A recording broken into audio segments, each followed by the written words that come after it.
Hi everyone. On today's video we're going to be having a look at Altair Inspire 2020.1 where we're going to be performing an analysis and an optimization of an aircraft door support fitting. So let's begin. To bring in the file we can either use Open or go to File, Import, locate to the directory where you've saved the file and press Open. So here it is. Now just a couple of controls for you. So to rotate the model is to middle click on the mouse. So using the scroll, clicking the scroll button, or to pan we can right click on the mouse, and to zoom in and out is obviously just the scroll button. So now that's done, let's go ahead and assign some material properties. So there's a couple of ways in which we can do this. We can do it through the property editor or interactively on screen. So if you haven't got the model browser or the property editor showing, you can go into view and choose model browser and property editor from here. So if we left click on the part, we can see that in the property editor we have things like some general properties like the name of the part, the material. We have also some meshing controls within here that you can choose, motion controls, etc. But at the moment we'll just focus on changing the material. So we can either do it within here, or if we right click on the part itself and go to material, then aluminium 2024, we'll select that and just left click somewhere else on screen, and that's it done. And we can even press this button here to calculate the mass of the part. Another thing that we could do is actually bring in our own material properties if you happen to have them. So we have this in the structures ribbon, we have the materials tab. So you can see there are a couple of materials in here. We can obviously delete them using this button, and to introduce a new one we just press the plus. We can change the name, put in the Young's modulus, Poisson's ratio, etc. to create a host of material properties. Basically you can create your own material database, save it, share it around, and open it up so that you only need to create this material database once. But for today we'll stick with aluminium 2024. So now that that's done, let's have a look at some geometry editing capabilities. So within Inspire, more often than not you may bring in your CAD and the CAD will be fine, but if you do want to make really quick design changes and reanalyze them really quickly, we can do that using the geometry editing tools in here. So we'll just for the moment create something simple like a rectangle by center. So we can click on that and then choose the plane which we want to draw on. So let's just say this top plane for the moment, and we'll create a new part. And we can also snap normal to the grid and then just left click and drag to form the rectangle. So we can right click and swipe to confirm that sketch, and then right click and swipe to confirm that again, and it's now created a surface for us. What it's also done is to activate the sort of extrude tool that we have called push pull. So this is already active, and we can select this here, and just by left clicking and dragging we can choose how high we want to drag it, and obviously we can equally put it in the height. So let's say we go 0.04 for example. So yeah, that's pretty interactive to create that part. One thing you notice is we're in meters. Obviously if you want to change that you can go to the bottom right hand corner and just choose whatever unit system you would like to work in. So that's just a quick demonstration of some of the things that we can do. Obviously we don't really want this, so what we can do is left click on the part and just press delete. So that's just some of the sketching functionalities. Another nice tool is if you notice that there are any dodgy surfaces around in the model, you could go ahead and delete them and then repatch them within here. So for example, if I go on the patch tool, I could patch this surface. So click once to sort of initiate the action, and then click again to patch that surface. So you can see that we've closed off that side. We can actually delete the surfaces too with this tool, so you can see that we have this X next to the mouse. So if I just click on that again, that'll get rid of it. So left clicking to come out of the patch tool, we can now have a look at some of the tools in the modify section. So without having to create a sketch, we can edit the geometry that we already have. So for example, using the push pull tool, we can say increase the width of this, so we can just left click and drag interactively. You'll notice that it snaps, so if it does, if you press Alt on your keyboard, that will disable the snaps. If you realize that you've made a mistake, you can always just Control Z to revert back to the original design. Other things that we can do, for example, if you realize that there's a bolt hole in the wrong place, for example, we can left click and we can just interactively click and drag and move the holes into their correct position. So again, we'll Control Z out of that one. Another nice little tool is the mirror function.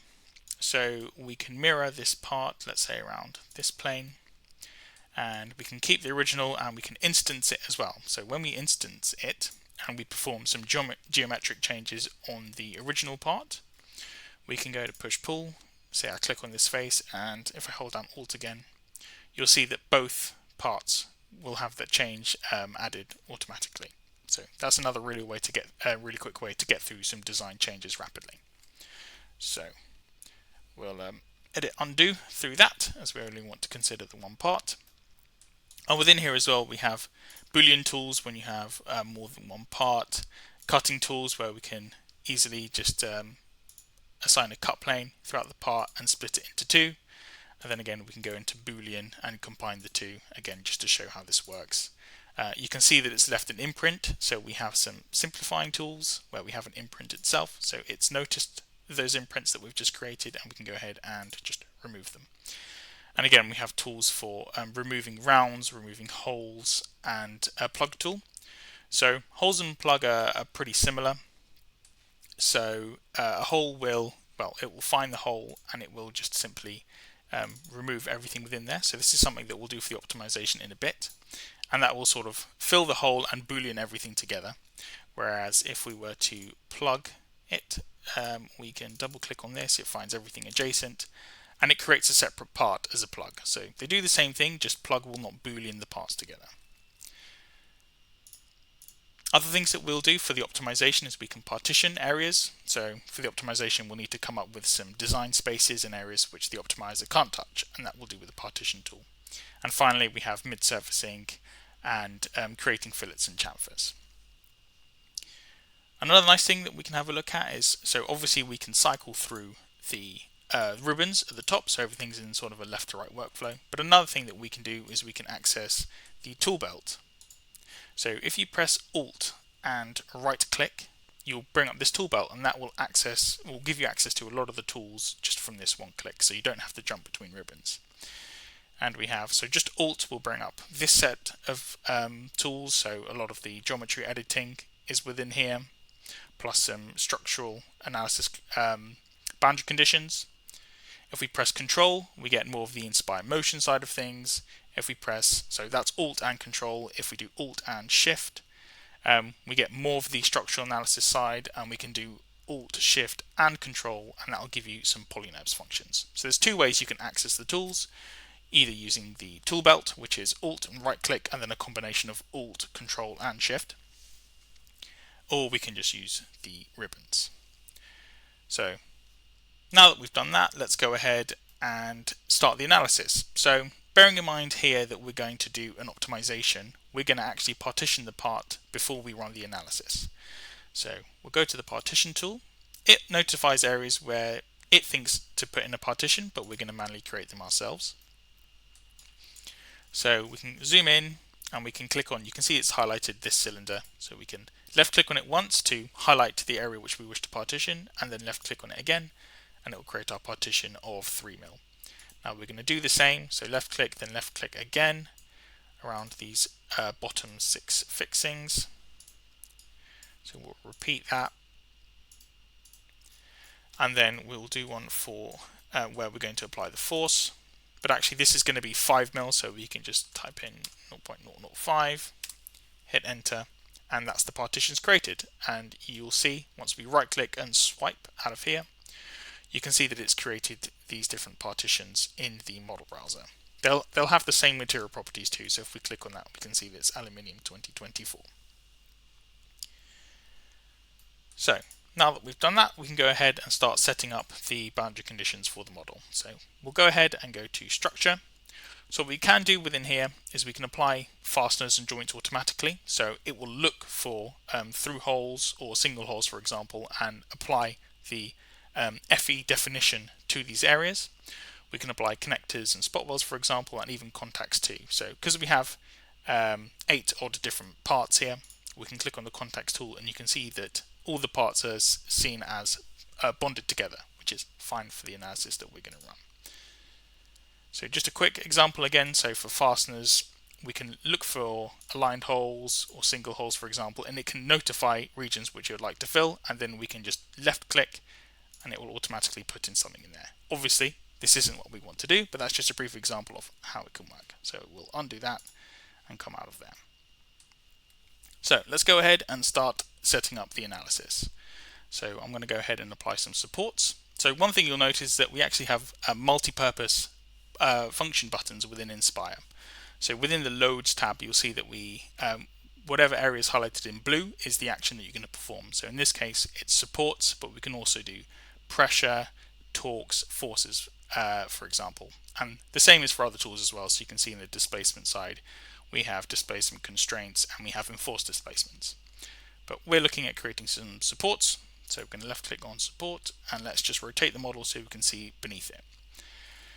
Now, when it comes to applying the support, you'll notice that if you look just to the right of the mouse, you'll see sort of what the support is going to be applied to. So in this case, you see sort of the rectangle above the support. It means it's going to apply it to a face.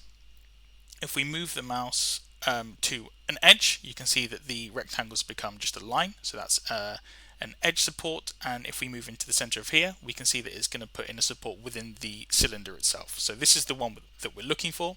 So once you can see that symbol, we can left click and the support will be created. You'll also see a load case is now created too. So we'll go ahead and do this for the bottom 6 supports. So just left click within the cylinder and those are the supports created. Another thing that we now need to do is to apply a force. So we'll change this to force and let's select the center of this point here. So we'll go for a value of positive y. So we can either change the direction by pressing Y, so you can see this arrow switching, and we can use the plus minus tool here as well. So let's say 1,000 newtons, for example. So we'll right click and swipe to select that. So that's basically one load case now done. But we'd like 2 load cases for in this case. So you can see here that in the model browser we have all the loads and displacements, and then we have the one particular load case. So let's we can go ahead and rename this to positive y. And now we want to create another load case. So to do that, we can right click on positive y and go to new load case, and we'll call this positive z.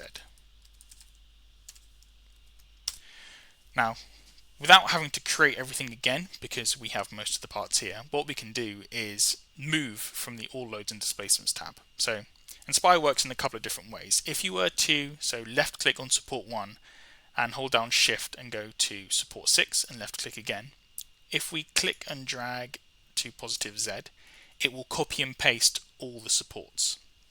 But if we were to do it from positive y, it'll actually move them. So you can see force 1 here just to demonstrate. If I click force 1 into positive z, it will move from one load case to the other. But when we want to copy it, so if we want to copy any supports, forces, any boundary conditions, we take them from all loads and displacements. If you want to move them, make sure you move it from one load case to the other. But now we can see that the positive Z load case is written in bold, which means it's active, so anything that we create here is going to go into this load case. So let's apply another force within the center of here. Let's go to positive Z, and let's make this, for example, just 2,000 newtons. Okay, so in its simplest, that is the boundary condition setup complete, and we can go ahead and actually run the analysis. So we'll press this play button here to run an OptiStruct analysis, so OptiStruct being Altair's implicit FE solver. So we can change the name, so tool support, and we can chuck in an analysis as well if we want. The element size, now you can override the element size if you want, but Inspire will come up with an element size that it deems suitable for the geometry that you have. So you can leave that, or you can override it if you want to perform any sort of mesh sensitivity studies. Other things that we can do are normal modes analysis, buckling modes. We can choose speed and accuracy. So in this case, we'll just run with faster to help speed up the solve time. And again, for contacts, we can do sliding only and sliding with separation. Now, sliding with separation will take a little bit longer to solve. We can include gravity, and also we can include and exclude different load cases. So from here, we can go ahead and press run. One thing that you might want to do before that is if you go into File, Preferences, and go into Run Options, you can choose the number of CPU cores that you would like to use. So obviously, use as many as you have available. So yes, press run. It may take a matter of 2 to 3 minutes. So in a second, I'll make some results magically appear. So once the analysis is run, you'll see that the parts now have changed with this little contour appearing next to them. So that means that these parts have got results loaded, and you should see a green tick around this region here indicating the results are there. To actually see the results, you can press the green tick or just click on this button here, and we can have a look at some of the results. So in this case, we're just having a look at displacement. We can change the contour. So if we press this, legend options button here, we can choose the legend colors, and we can change displacement, let's say, to just rainbow. So we'll press OK on that one. And here we can see the displacement values for the different load cases, so positive Y, positive Z, and a result envelope, which is sort of the max of the two. So we can see displacement. Other result types are, we have factor of safety, so you can see here the minimum is 10, and it goes up quite high to roughly 8,000. And we can have a look at things like percent of yield, von Mises stress, for example. And there's even a slider where we can identify the regions of highest stress, and you can see here that it's at the front of the mounting regions here. Other things that we can do, say if I pop back to displacement, is we can actually run the animation. So we can choose the speed. If we go to positive Y or positive Z, we can run the animation. So only available for those two instead of the result envelope. And we can change the amount of deflection, we can change the speed of the animation, we can show the original shape, we can choose to show the boundary conditions, show the max deformation, and we can even hide the contour too. One nice thing, again, when it comes to particularly comparing different designs, is we have this min-max function. So this just plots a call out on the nodes with the maximum and minimum values of the contour that you have showing. So we can find the minimum displacement around here and the maximum on the parts as well. And if there are any points of interest within the model, we can just drop callouts anywhere across. So we have obviously the corner, but we can choose to drop one there and one at this point as well, and you can interactively see the displacement across the whole part. There's even a callout table, so you can identify all the different callouts within here and see what the values are. So we'll appear out of that, and we'll come out of the results too. So now that we've run the analysis, for example, we could see that the factor of safety, the minimum was 10. So if we're looking to optimize the part, there's a couple of things that we can do.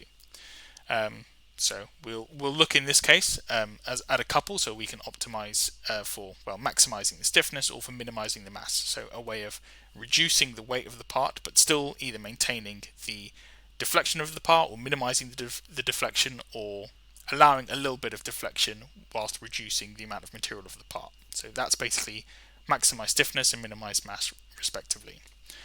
So the first thing that we need to do is we need to actually defeature the part.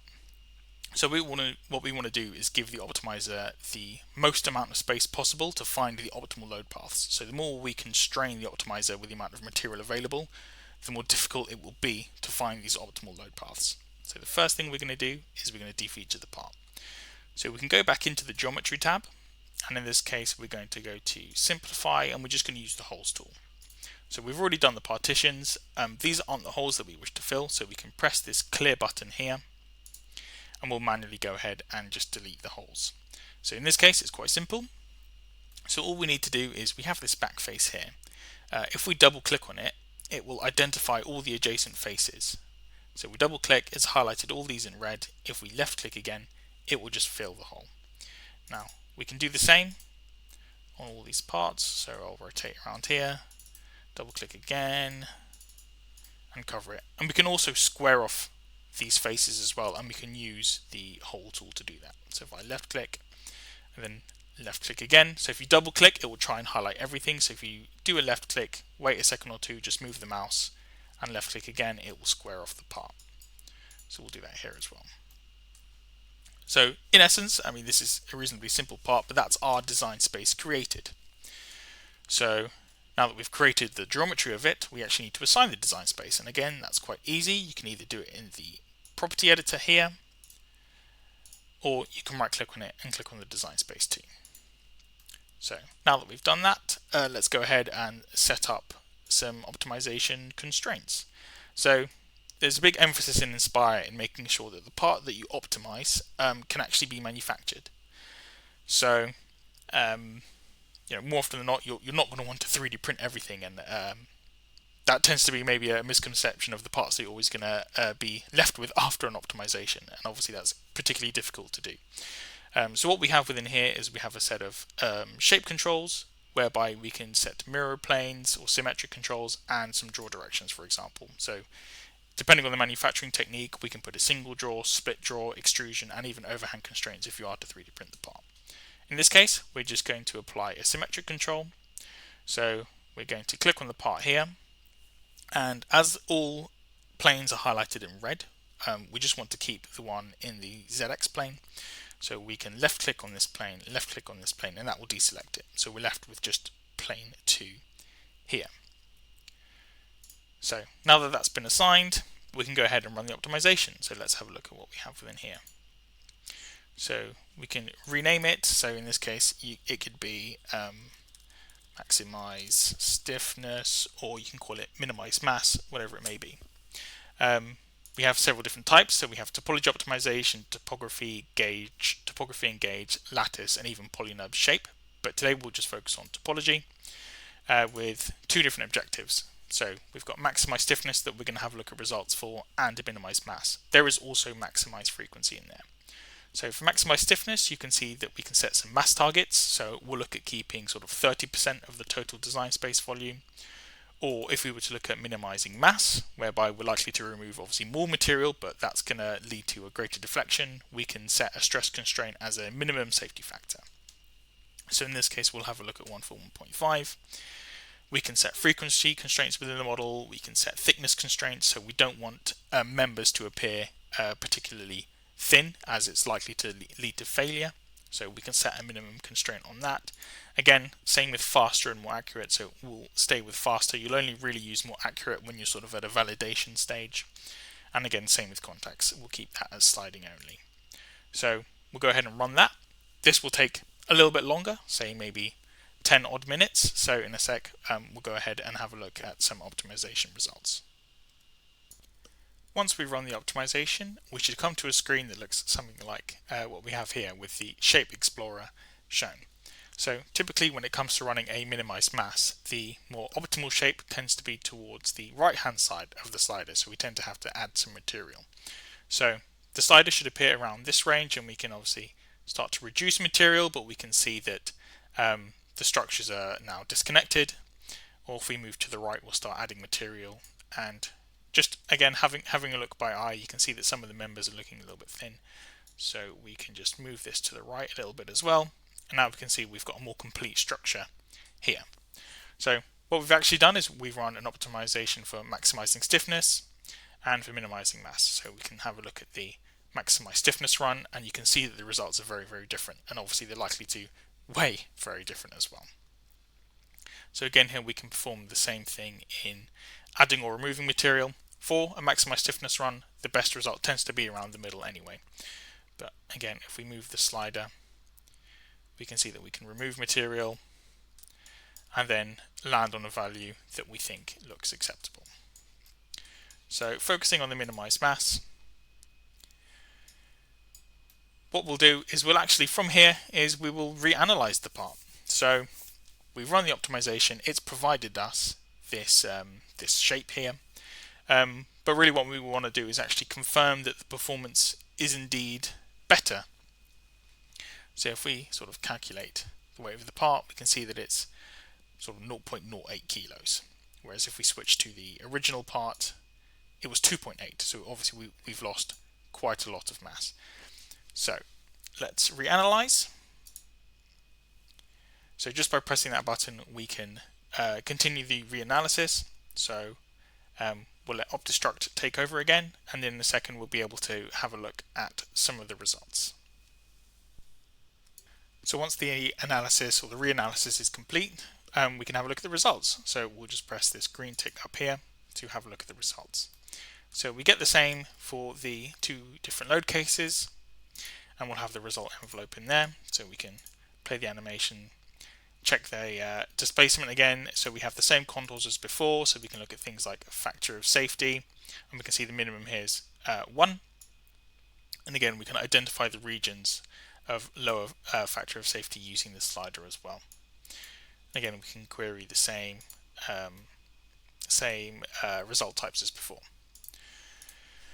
So what we will do again is we'll plot a minimum and maximum value. So we can see the minimum of 0 and a maximum of, again, 6e to the minus 4 meters, so still very small displacement indeed. And the nice thing that we can do is actually we can go ahead and compare some results. So if we press the compare results button, what this will bring up is a table of results for both the original analyzed part and the optimizations. So for example, if you can see in this table here, we can see a result envelope value, the positive y and z load cases, and you can see here that the maximum displacement is obviously a lot smaller for the part that has a lot more material to it, but you can see that the mass has dropped from almost 1.5 kilos to, well, a tenth of that size. What we can do as well is we can bring in some more contours within here, so we can plot obviously displacement, minimum and maximum. We can put in factor of safety, so let's say minimum factor of safety. Obviously you can see that it's a lot higher for the part with more material, but as expected, because we've done a minimized mass run, so you're going to have more deflection within your part here. And we can do the same for all these different outputs. So this is just a really quick way to compare the your design before the optimization and after, and obviously based on the criteria that you've set, you can see if this is acceptable or not. And you can do the same for the optimization for max stiffness just by performing a reanalysis on the optimization for max stiffness. So if we come out of this, we can change this with the radio button here to optimization for max stiffness, and you can go back into the optimize tool here and press, well, if we go move that to the center again and press analyze, and then we'll be able to compare all the parts. So you can really sort of dig into a generative design process by trying all these different designs, different optimizations, and seeing which one suits your purpose the best. So now that we've done that, actually, so we've confirmed the results, and we're happy with the performance of the part. So what we're going to do is we're going to actually create something that we can bring back into CAD. So obviously what we're looking at really at the moment is sort of like a mesh element density contour. But really what we would like is some CAD surfaces to either reanalyze again if you need to, or take into CAD. So there's a few ways of doing that. So one of the first ones that you can see here is we have a fit polynurbs button. So these is just going to wrap polynurbs, so these sort of polynurb blocks, and it will fill the part with these. So these are all editable. But for more complex shapes, it's sometimes easier just to use this tool to automatically sort of wrap the shape for you. So if I just press fit polynurbs, you can see that it will take us to the polynurbs ribbon, and it's created the fit for us. So we can right click and swipe out of that. It will exit the polynurbs tool, and it will create a new part for us.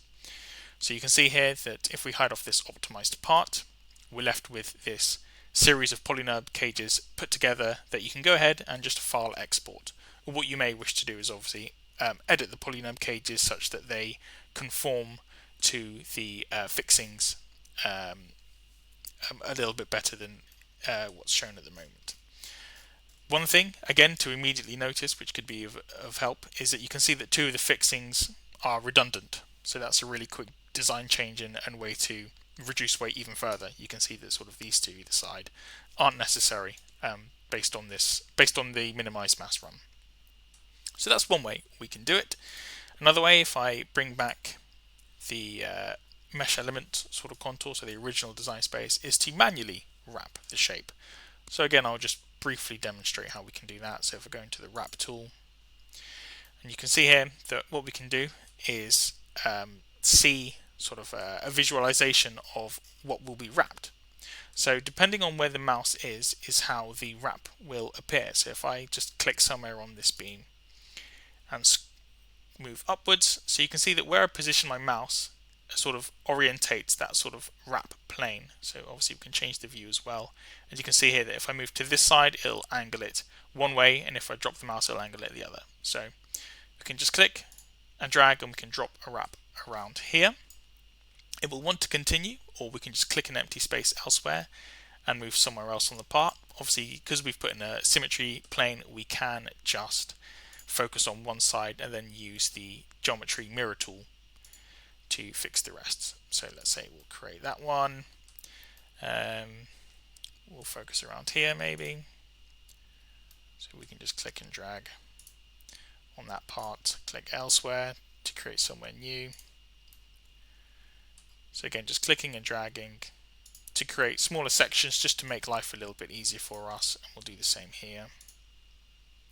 And maybe have this intersecting later on. So we have a series of sort of disconnected shapes. So what we can do, for example, is use the bridge tool.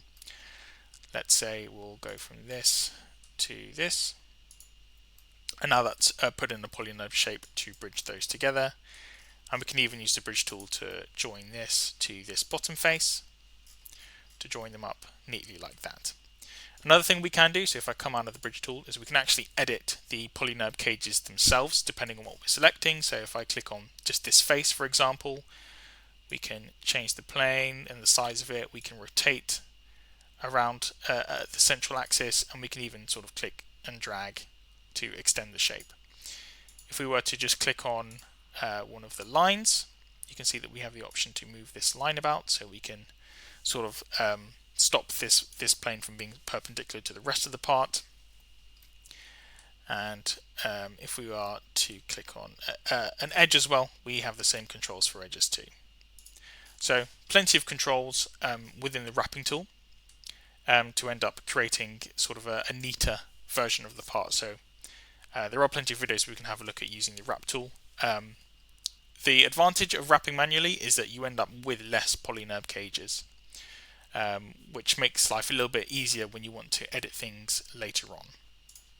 And so again, please feel free to continue wrapping and manually creating the polynomials for your part. It's pretty friendly to do.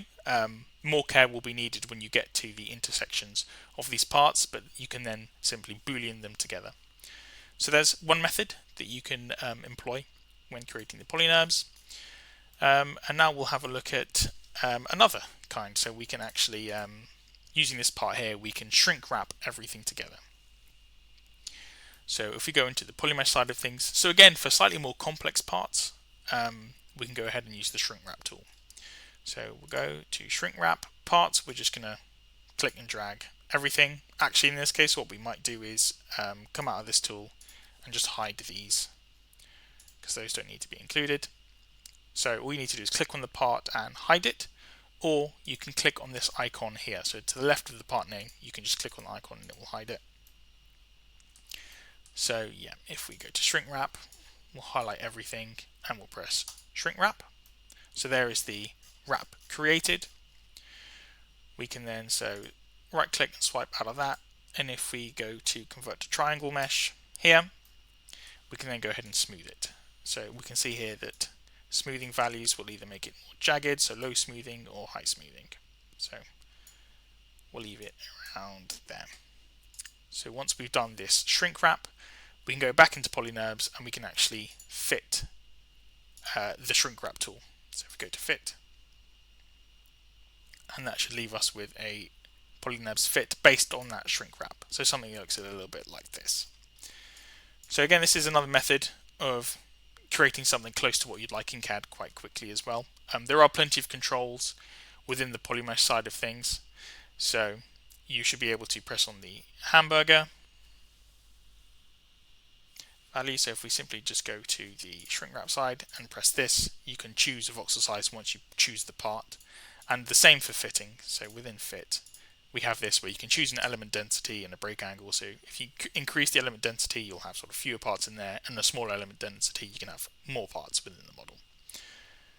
So there's a couple of ways in which you can go ahead, optimize a part, and then take something back into CAD for you. So a couple of quick ways, really depending on sort of the complexity of the part. So you can either use sort of the wrapping tool, the automatic polynomials fit, or the shrink wrapping. It really depends sort of per use case. But yeah, that's it for performing an analysis, having a look at the optimization and how that compares to your original design. I hope you can see that using the geometry editing tools, you can run through design iterations really quickly, or you can go ahead and optimize the part as well based on that, and see how all these values compare using the compare tool itself. And also another note is that Inspire has a host of manufacturing tools, in sort of including casting and extrude. So if you want to make sure, and including Print 3D, which is even within here as well. So if you want to see how your part is going to perform when actually being manufactured, that's something that you consider as part of your generative design process. So thank you for watching this video, and please enjoy using Altair Inspire for your own analysis and optimization.